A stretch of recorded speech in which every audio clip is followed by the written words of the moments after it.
السلام علیکم، welcome to my channel. امید ہے آپ سب لوگ خیریت سے ہوں گے۔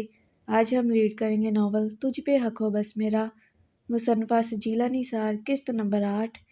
قسط کو سٹارٹ کرنے سے پہلے چینل کو ضرور سبسکرائب کیجیے گا، ویڈیو کو لائک کیجیے گا، شیئر کیجیے گا اور قسط ریڈ کرنے کے بعد اپنی رائے کا اظہار ضرور کیجیے گا۔ پیچھے سے آنے والی آوازوں کو اگنور کیجیے گا، اور اگر میری آواز اچھی نہ لگے تو میوٹ کر کے آپ لوگ خود ریڈ کر سکتے ہیں، کوئی مسئلہ نہیں۔ تو بنا دیری کے چلیے اب ہم قسط ریڈ کرتے ہیں۔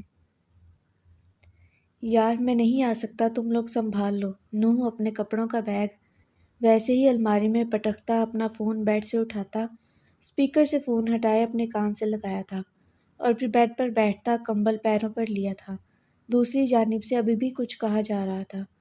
چلو ٹھیک ہے، اس نے جمائی لی تھی۔ نوشین صاحبہ کا کوئی آرڈر کینسل مت کرنا۔ قرۃ العین کو کمرے میں داخل ہوتے دیکھ اس نے جان بوجھ کر کسی عورت کا نام لیا تھا جس پر قرۃ العین نے بالکل بھی کان نہ دھرے تھے۔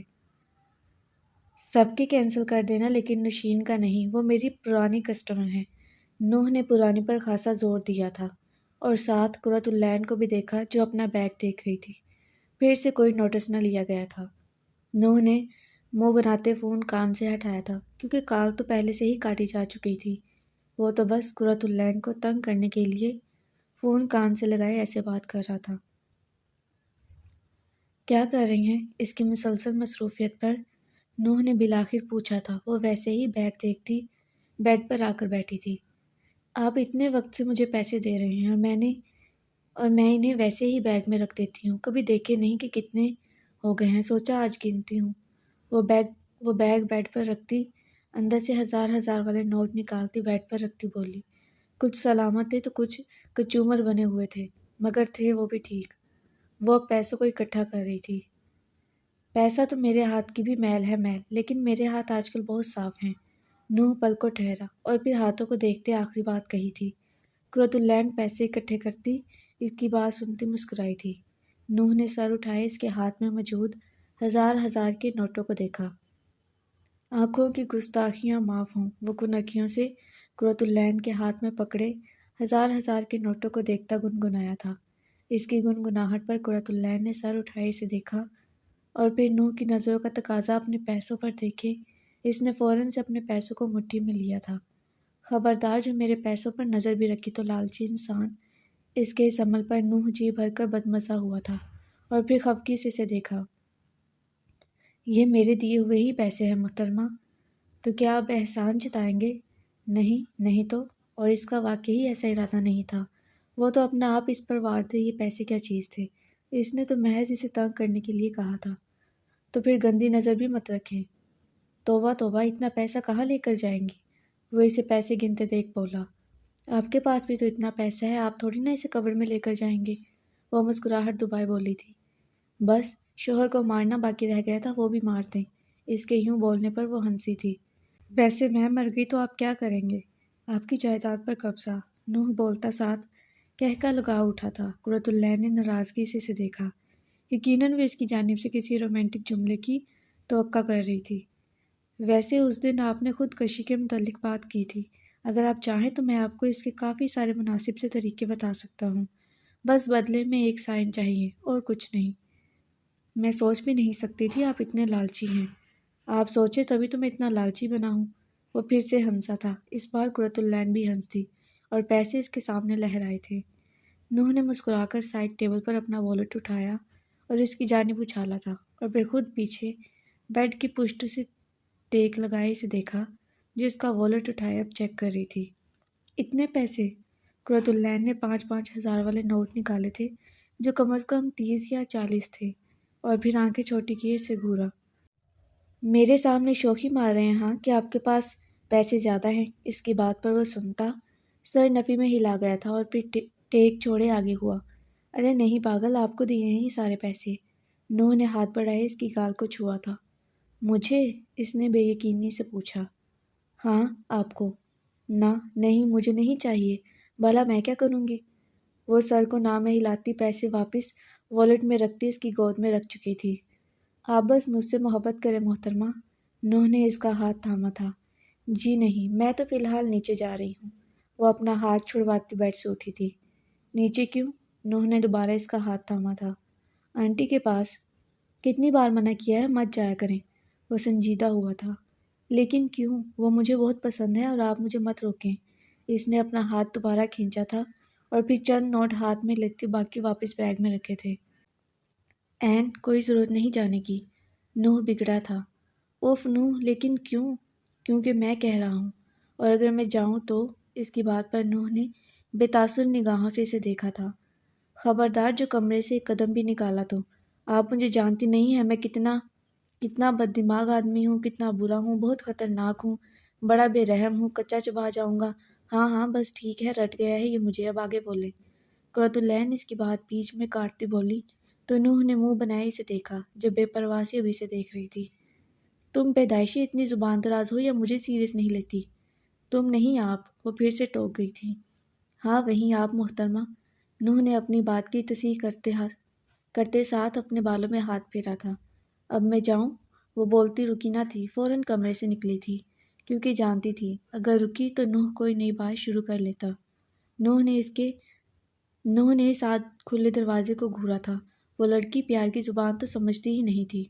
قرۃ العین چہرے پر مسکراہٹ سجائے سیڑھیوں کی جانب آئی تھی اور پھر تیزی سے زینیں اترنے لگی۔ ابھی چند سیڑھیاں باقی ہی تھی کہ یکدم اس کا پیر پھسلا تھا۔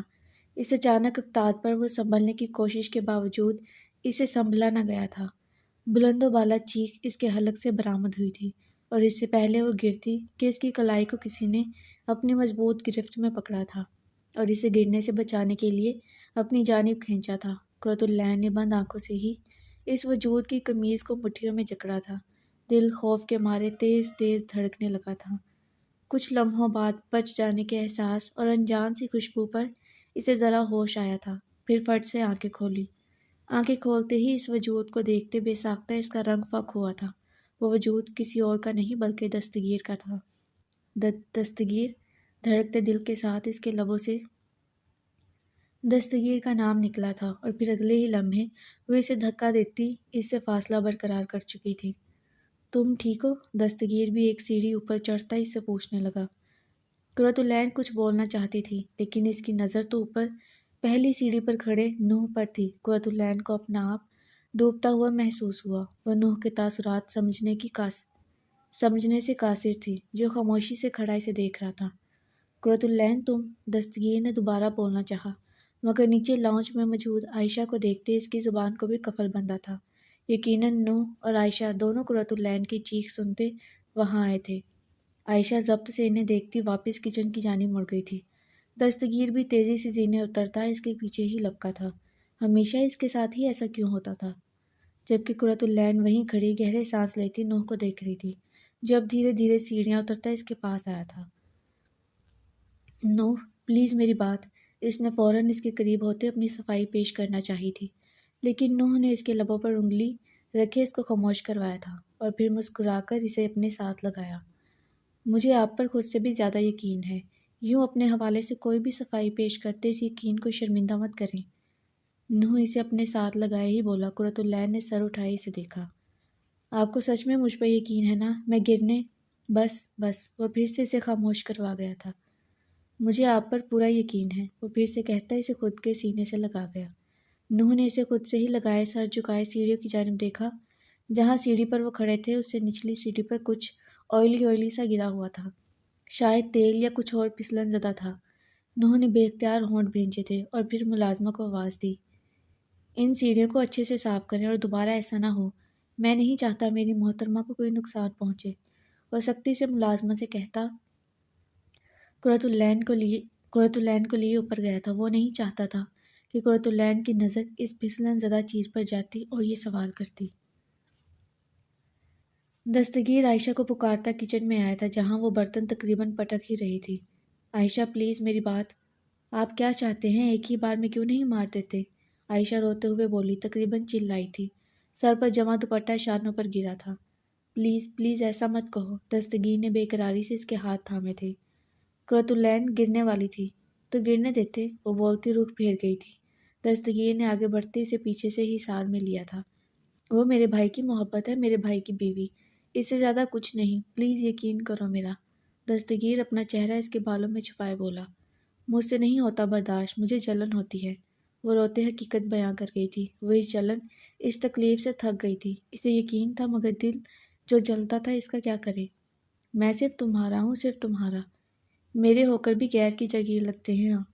اس کے سخت الفاظوں پر دستگیر نے مزید اسے خود کے نزدیک کیا تھا۔ میں صرف تمہاری جاگیر ہوں، مجھ پر صرف تمہاری ملکیت ہے۔ دستگیر، عائشہ اسے پکارتی پلٹی تھی۔ دستگیر نے بولتے اس کے آنسو صاف کیے۔ وعدہ کرے دوبارہ اسے چھوئیں گے بھی نہیں۔ وعدہ میری بیوی، وعدہ۔ دستگیر نے اس کا چہرہ تھاما تھا۔ مجھ سے برداشت نہیں ہوتا۔ وہ پھر سے رو پڑی تھی۔ دستگیر نے کچھ کہے بنا اسے خود کے سینے سے لگایا تھا۔ وہ انجانے میں اسے بہت تکلیف دے رہا تھا۔ دستگیر ایسا نہ چاہتا تھا، لیکن صرف نوح کی خاطر خاموش تھا، اور وہ مزید خاموش نہ رہے گا، یہ اس نے طے کیا تھا۔ اور وہ نوح سے بات کر کے ہی رہے گا، اور عائشہ کو یہ بتائے گا کہ وہ اس دن نوح کے کہنے پر قرۃ العین کے گھر گیا تھا۔ رات کے تقریباً 2 بج گئے تھے، اور نیند قرۃ العین کی آنکھوں سے کوسوں دور تھی۔ وجہ شام میں سیڑھیوں پر ہوا واقعہ تھا۔ وہ بیڈ کی پشت سے ٹیک لگائے مسلسل سوچوں میں گھری ہوئی تھی، اور ساتھ گردن گھمائے بھاری سانسیں بھرتے نوح کو بھی دیکھتے وہ اوندھے منہ لیٹا سکون سے سویا ہوا تھا، مگر اس کا سکون غارت تھا۔ غارت ہونا بنتا بھی تھا۔ نوح نے بھلے اس سے کہا تھا کہ وہ اس پر خود سے بڑھ کر یقین کرتا ہے۔ نوح نے بے شک اس سے دوبارہ اس بات کا ذکر نہ کیا تھا، لیکن اس کے دل میں تو خدشہ تھا۔ نہ جانے نوح کے دل میں کیا بات آئی ہوگی، نہ جانے وہ کیا سوچ رہا ہوگا اس کے بارے۔ کہیں وہ بھی باقی لوگوں کی طرح اس پر شک نہ کرنے لگے، کہیں وہ بھی اسے غلط نہ سمجھے۔ ایک ہی چھت کے نیچے رہنے پر اس کا اور دستگیر کا آمنا سامنا تو ہوگا، اور بار بار ہوگا، اور شاید ایسے واقعات بھی ہوں۔ تو آخر کب تک شک کی زد میں رہے گی؟ آخر کب تک؟ نوح اس پر اعتبار کرتا تھا، اس سے محبت کرتا تھا، لیکن آخر وہ بھی مرد تھا، برداشت تو ہرگز نہ کرتا تھا۔ وہ تو اسے دستگیر کیا کسی مرد کا نام تک ادا کرنے نہ دیتا تھا، اور یہاں تو وہ پورے گاؤں بھر میں دستگیر کے نام سے بدنام تھی، اور وہیں دستگیر کے ساتھ ایک چھت تلے تھی۔ نوح بھی بدگمان ہو سکتا تھا، اور اس آخری بات پر اس نے اپنے دونوں ہاتھ اپنے چہرے پر رکھے تھے۔ نہ جانے کب وہ ان سب سے نکلے گی، کیا کبھی نکل بھی پائے گی یا نہیں؟ کیوں جاگ رہی ہیں محترمہ؟ وہ اور بھی نہ جانے کیا کیا سوچ رہی تھی کہ نوح کی آواز اس کے کانوں میں پڑی۔ اس نے چونک کر گردن گھمائے نوح کو دیکھا، جو سرخ نیند سے بوجھل آنکھوں سے اسے دیکھ رہا تھا۔ اس کی سیاہ خمار زدہ نگاہیں دیکھتے قرۃ العین کو اپنا دل ڈوبتا محسوس ہوا۔ آپ بہت ہینڈسم ہیں۔ اس کی نئی بات پر وہ مسکرایا اور سیدھا ہوتا اس کی جانب کروٹ لی تھی۔ تو آپ آدھی رات کو بیٹھ کر صرف یہ سوچ رہی ہیں؟ اس کے مسکرا کر پوچھنے پر قرۃ العین نے بھی مسکرا کر سر اس بات میں ہلایا تھا۔ اور آپ میری محبت ہیں۔ نوح نے اس کا بازو تھامے اسے ذرا سا خود پر جھکائے کہا تو اس کی مسکراہٹ مزید گہری ہوئی، اور پھر واپس سے سیدھی ہوئی تھی۔ اب بتائیں کیوں جاگا جا رہا ہے؟ نوح نے اس کا ہاتھ تھامے آنکھیں موندے اس سے پوچھا۔ میں شام میں سیڑھیوں کے پاس ہوئے واقعے کے متعلق سوچ رہی تھی۔ قرۃ العین کی بات پر اس نے فٹ سے آنکھیں کھولے اسے دیکھا۔ کیوں سوچ رہی ہیں؟ وہ بات اسی وقت ختم ہو گئی تھی، تو سوچنے کا کیا مقصد؟ بس ایسے ہی، وہ گڑبڑائی تھی۔ ختم کریں بس وہ بات، اب ہرگز مت سوچیے گا ورنہ بہت خفا ہوں گا، نوح نے سنجیدگی مگر نرمی سے کہا تھا۔ تو اس نے جھک کر اس کی گال پر لمس چھوڑا۔ اس لمس پر وہ دل و جان سے مسکرایا تھا۔ ایک اور، اس نے مسکرا کر بولتے پھر سے آنکھیں بند کی تھی۔ قرۃ العین نے جھک کر دوبارہ وہیں لمس چھوڑا تھا، اور پھر سیدھی ہوتی اس کی سیاہ داڑھی پر ہاتھ پھیرا تھا۔ اتنی اچھی حسین پیار کرنے والی بیوی ملی ہے آپ کو، اتنے خوش قسمت ہیں آپ، بھلا اور کیا چاہیے آپ کو؟ قرۃ العین اتراتی ہوئی بولی، اور اپنے مخصوص انداز میں بالوں کو جھٹکنا نہ بھولی تھی۔ بتاؤں اور کیا چاہیے؟ مسکراہٹ پل کے لیے بھی نوح کے لبوں سے جدا نہ ہوئی تھی۔ جی بتائیں کیا چاہیے؟ آپ کا ایک سائن، وہ بھی آپ کی جائیداد کے پیپرز پر۔ نوح ہنسا تھا، جبکہ قرۃ العین اس کی ہنسی اور اس کی بات پر اسے گھورنے لگی تھی۔ شوخی پل میں ہوا ہوئی تھی۔ جی نہیں، وہ تو ہرگز نہیں دوں گی۔ دیکھیے گا صبح ہی لائر سے اس کے پیپرز بنواؤں گا۔ بہت برے ہیں آپ نوح، اور لالچی بھی۔ خود ہی تو پوچھا تھا تو میں نے بتا دیا۔ اس نے بند آنکھوں سے ہی اپنی انگلیاں اس کی انگلیوں میں پھنسائی تھی۔ وہ اس کا دھیان مکمل طرح سے دوسری جانب لے گیا تھا۔ قرۃ العین اس کے قریب لیٹتی خود بھی آنکھیں بند کرتی اس سے باتیں کرنے لگی، جس کا جواب وہ کچی پکی نیند میں دے رہا تھا۔ اور اگلے روز ویسا ہی ہوا تھا۔ نوح نے سچ میں لائر سے پیپرز ریڈی کرنے کو کہا تھا، جو 2 دن میں ہی تیار ہو گئے تھے۔ وہ پیپرز ہاتھ میں تھامے سیڑھی تیزی سے زینے چڑھتا اپنے کمرے کے قریب آیا تھا اور پھر ان پیپرز پر ایک نظر ڈالی تھی۔ A single sheet of paper can determine my future. کاغذ کا ایک ورق میرا مستقبل طے کر سکتا ہے۔ اس نے یہ لائن بولتے ان پیپرز سے خود کو ہوا دی تھی، پھر انہیں فولڈ کرتا اپنی جیب میں ڈالتا کمرے میں گیا تھا۔ کمرے میں داخل ہوتے ہی نظر اپنی معصوم استغفار بیوی پر گئی، جو بیڈ پر بیٹھی اکیلی ہی دونوں اطراف سے لوڈو کھیل رہی تھی۔ میری محترمہ، نوح اسے پکارتا اس کے قریب گیا اور لوڈو اٹھاتا سائڈ ٹیبل پر رکھتا اس کے پاس ہی بیٹھا تھا۔ آ گئی یاد آپ کو؟ وہ پھولے منہ کے ساتھ بولی تھی۔ وہ تو ہر وقت آتی ہے۔ اس نے چہرہ اس کے چہرے کے قریب جھکاتے اپنی گال اس کی گال سے مس کی تھی اور پھر چہرہ پیچھے کیے سے دیکھا۔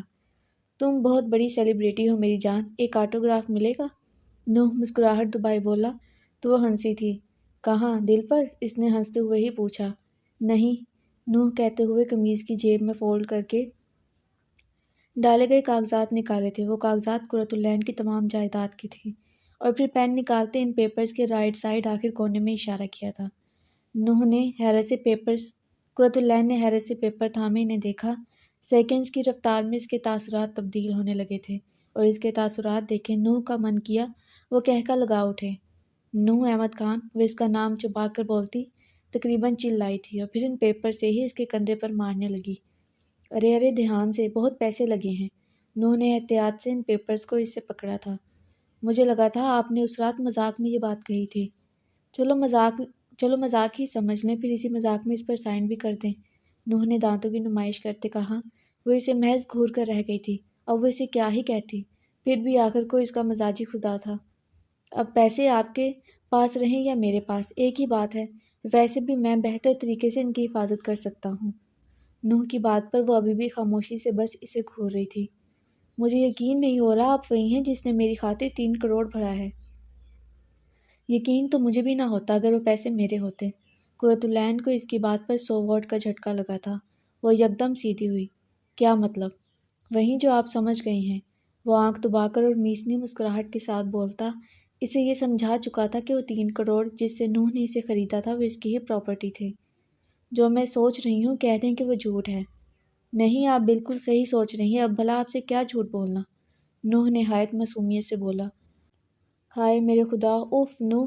وہ حیرت و بے یقینی سے بولتی بے اختیار اپنا سر تھام گئی تھی اور نوح نہ جانے کتنی مشکل سے ہی خود کو ہنسی پر بند باندھے بیٹھا تھا۔ کتنے جھوٹے ہیں آپ! وہ نالا نگاہاں سے اسے دیکھتی بولی تھی۔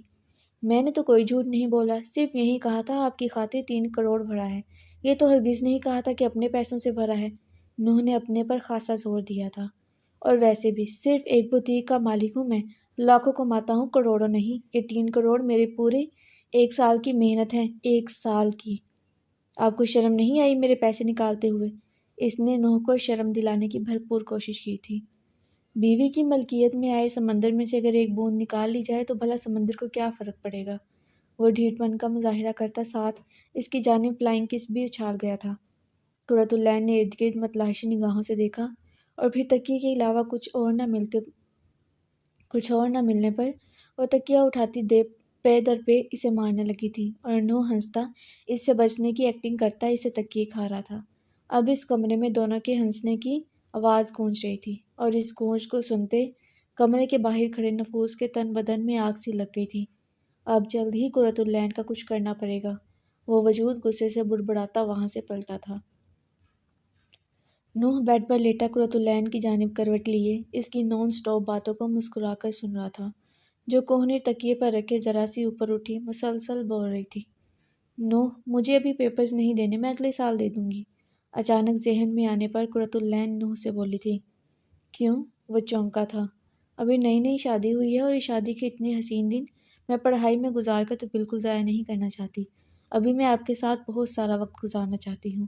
وہ بیٹھی دونوں ہاتھ کھولے بولی تھی۔ لیکن اگلے سال تک بچے سنبھالیں گی یا پڑھیں گی؟ نوح نے زمائنی انداز میں کہا۔ کس کے بچے؟ ہمارے۔ نوح کے یک لفظی جواب پر وہ بے ساختہ سرخ ہوئی تھی اور اس سے نظریں چراتی انہیں جھکا گئی تھی۔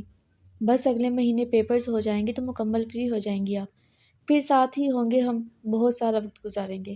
نوح نے اس کی سرخ ہوتی گالوں پر اپنے ہاتھ کی پشت پھیری تھی اور پھر اپنی شرم مٹانے کی خاطر اس کے سینے پر رکھ گئی تھی اور پھر اس کی زبان کی ریل گاڑی پھر سے بنا رکے تیز رفتار میں شروع ہو چکی تھی۔ محبتوں اور نفرتوں کے بیچ سردی مکمل طور پر ختم ہوتی، گرمی کا بھی آغاز کر چکی تھی۔ رمضان ختم ہوتا، عید بھی گزر گئی تھی اور قرۃ العین کے پیپرز بھی اپنے اختتام کو پہنچے تھے۔ احمد صاحب کی بے تحاشا مخالفت بھی نوح کو اس کے ارادوں سے روک نہ پائی تھی۔ وہ ان کی مخالفت کو کسی خاطر میں نہ لاتے ہوئے اسے شہر لے گیا تھا اور سکون سے اسے سارے پیپرز دلواتا واپس لایا تھا۔ حالانکہ احمد صاحب نے کہا تھا کہ قرۃ العین اگر شہر گئی تو واپس اس گھر میں نہ لانا، لیکن خیر نوح کو پرواہ ہی کسی چیز کی تھی۔ ویسے قرۃ العین کو شہر لے جانے کا ایک فائدہ یہ ہوا تھا کہ اس نے ان 15-20 دنوں میں بوتیک پر نظر ثانی کر لی تھی۔ احمد صاحب نوح سے سخت خفا تھے۔ بات تو وہ پہلے بھی نہ کرتے تھے، لیکن اب ان کی خفگی میں مزید اضافہ ہو گیا تھا۔ قرۃ العین احمد صاحب کی غیر موجودگی میں علیحہ اور عدیلہ بیگم کے ساتھ پیپرز ختم ہونے کی خوشی میں پارٹی کرتی واپس کمرے میں آئی تو نوح ابھی تک اوندھے منہ سو رہا تھا۔ پیپرز کی تھکن مجھے ہے اور نیندیں ان کی پوری نہیں ہو رہی، قرۃ العین دروازہ بند کرتی خود سے بڑبڑائی تھی، اور پھر کمرے کی ٹھنڈک پر اس نے دیکھا تو پنکھا اور اے سی دونوں ہی چل رہے تھے، جبکہ نوح سینے تک کمبل لیے ہوئے تھا۔ اس کو مزید تپ چڑھی تھی۔ پھر اس نے نوح کا فون اٹھائے، اس کا الارم سیٹ کرتے اس کے کان کے بالکل قریب کیا تھا، اور پھر ایک ہی منٹ بعد الارم کی چنگارتی آواز پر نوح ہڑبڑایا تھا اور سیدھا ہوتا سرخ آنکھوں سے ناسمجھی سے اسے دیکھا، جو موبائل بند کرتی واپس سائڈ ٹیبل پر رکھ چکی تھی۔ دماغ پھر سے ہل گیا ہے؟ نوح نے دماغ کی جانب اشارہ کرتے اس سے پوچھا، اور پھر بیزاریے سے واپس الٹا لیٹا تھا۔ نوح اٹھ جائیں، آپ نے وعدہ کیا تھا کہ آپ آج سارا دن میرے ساتھ لوڈو کھیلیں گے۔ ہائے وہ لوڈو کی شوقین لڑکی! یار سونے دو، تم بعد میں اٹھ کر کھیلوں گا۔ تم نہیں آپ؟ ہاں وہیں آپ ہی، وہ بند آنکھوں سے ہی بولا۔ دوپہر کے 2 بج گئے ہیں، رات میں نہیں سونا کیا؟ نہیں سونا، اور میں تو کہتا ہوں آپ بھی سو جائیں، کیونکہ آج رات آپ کو بھی نہیں سونے دوں گا۔ نوح کی بات پہ اس کے گال دہک اٹھے تھے۔ ٹھیک ہے میں جا رہی ہوں، وہ غصے سے بولتی دروازے کی جانب پلٹی۔ کیا کہا؟ مرنے جا رہی ہیں؟ یہ دراز میں پراپرٹی کے پیپرز پڑے ہیں، پلیز اس پر سائن کرتی جائیں۔ نوح نیند میں ہی سائڈ ٹیبل کی جانب اشارہ کرتے بولا۔ میں نے مرنے کا نہیں کہا، اس نے رک کر اور پھر پلٹ کر چباتے ہوئے کہا، یہ اس کا شوہر اس کو مار کر ہی چھوڑے گا۔ اوہ میں بھی کہوں اس جہان میں کوئی اچھا کام کیسے ہو سکتا ہے؟ بولتے ہوئے شاید وہ مسکرایا بھی تھا۔ قرۃ العین بھی مسکرا کر سر جھٹکتی کمرے سے نکل گئی تھی، اور کچھ ہی لمحوں میں نوح کی بھاری سانسیں کمرے میں گونجنے لگی تھی۔ نوح کے فون پر بار بار ہوتی بیپ پر اس نے نہ چاہتے ہوئے بھی فون اٹھائے میسیجز اوپن کیے تھے۔ میسیج ان نون نمبر سے تھی۔ قرۃ العین میں نوح ہوں، جلدی سے دستگیر کے کمرے میں آؤ۔ ان نون نمبر سے نوح کا ایسا میسیج پڑھتے اسے کافی حیرت ہوئی تھی، کیونکہ اس نے آج سے پہلے کبھی دستگیر کے کمرے میں اسے نہ بلایا تھا، بلکہ اس نے تو دستگیر کو بھی منع کر رکھا تھا۔ پھر سے میسیج کی بیپ بجی۔ سیم یہی میسیج دوبارہ سے موصول ہوا تھا۔ سارے میسیجز ایک ہی تھے۔ پھر موبائل واپس رکھتی اس نے خاموشی سے چادر لی اور کمرے سے نکلی تھی۔ دل عجیب انداز میں دھڑکا تھا، اور پھر دستگیر کے کمرے کے باہر کھڑے ہوتے اس نے چند گہرے سانس لیے تھے۔ نوح نے بلایا ہے تو ضرور کوئی بات ہوگی، وہ خود سے بڑبڑاتی بنا نوک کیے دروازہ کھولتی اندر داخل ہوئی تھی، مگر کمرہ خالی تھا۔ اس نے حیرت سے چاروں طرف نگاہ دوڑائی تھی۔ اسے لگا شاید وہ بالکنی میں ہے۔ اس نے آگے بڑھتے وہاں بھی دیکھا، لیکن وہ وہاں بھی موجود نہ تھا۔ پھر بالکنی سے واپس کمرے میں مڑی ہی تھی کہ واش روم کا دروازہ کھلا۔ اس نے وہیں رکتے دروازے کی سمت دیکھا، اور اگلے ہی پل دونوں گڑبڑا اٹھے تھے، کیونکہ دستگیر شرٹ لیس گیلے بال اور سینے کے ساتھ واش روم سے نکلا تھا۔ قرۃ العین آنکھیں پھاڑے اسے دیکھ رہی تھی، پھر فوراً سے رخ دوسری جانب کر گئی۔ آپ یہاں کیا کر رہی ہیں؟ وہ ہڑبڑا کر بولتا ٹاول خود پر پھیلا چکا تھا۔ مجھے نوح نے میسیج کر کے یہاں بلایا ہے، وہ دوسری اور چہرہ کیے ہی غصے سے بولی تھی۔ پاگل تو نہیں ہو گئی ہیں؟ نوح آپ کو یہاں کیوں بلانے والا؟ اور وہ بولتے ہوئے خاموش ہوا۔ اگر دونوں کو یہاں اس وقت ایسے کوئی دیکھ لیتا تو کیا قیامت برپا ہونی تھی، یہ وہ دونوں جانتے تھے۔ میں جاتی ہوں بس۔ وہ بنا مڑے اور بنا اس کی جانب دیکھے بھاگنے کے انداز میں دروازے کے قریب جانا چاہا کہ دستگیر نے ہاتھ بڑھا کر رکو کہنے پر اس کے قدم بے اختیار رکے تھے۔ کیوں؟ اس نے خوفزدہ ہو کر پوچھا۔ آپ کا ایسے کمرے سے نکلنا مناسب نہیں، پہلے مجھے دیکھنے دے کہ باہر کوئی ہے تو نہیں۔ دستگیر کے کہنے پر وہ چادر مٹھیوں میں جکڑے ایک قدم پیچھے ہوئی تھی، تو دستگیر نے آگے بڑھتے دروازہ کھولنا چاہا۔ اس نے دروازہ کھولنے کے لیے ابھی ہاتھ بڑھایا ہی تھا کہ دروازہ خود بخود کھولتا چلا گیا، جبکہ سامنے نوح اور عائشہ کو دیکھتے ان دونوں کے قدموں تلے سے زمین کھسکی تھی۔ جہاں قرۃ العین کے قدم لڑکھڑائے تھے وہیں دستگیر کا سانس بھی رکا تھا، اور دوسری جانب نوح اور عائشہ کا حال بھی مختلف نہ تھا۔ وہ جو کسی بات پر مسکرا رہے تھے، اندر کا ماحول دیکھتے ان کی مسکراہٹ کے ساتھ ساتھ سکھ، چین، سکون سب کچھ غائب ہوا تھا۔ عائشہ کے ہاتھ میں موجود چائے کا کپ بے اختیار ہو کر چھوٹتا زمین بوس ہوا تھا۔ اندر کمرے کا ماحول تھا بھی خوفناک۔ دستگیر اور قرۃ العین کی ایک ہی کمرے میں موجودگی، دستگیر کا شرٹ لیس ہونا، پسینے سے شرابور چہرے، ان کے فک ہوتے رنگ، عائشہ کے ساتھ ساتھ نوح کو بھی کچھ سوچنے پر مجبور کر گئے تھے۔ ننو! قرۃ العین کے حلق سے پھنسی پھنسی سی آواز گونجی تھی۔ جی تو کیسی لگی آج کی قسط؟ امید ہے پسند آئی ہوگی۔ اپنی رائے کا اظہار ضرور کیجیے گا اور پیچھے سے آنے والی آوازوں کو بھی اگنور کیجیے گا۔ اپنا خیال رکھیں۔ اللہ حافظ۔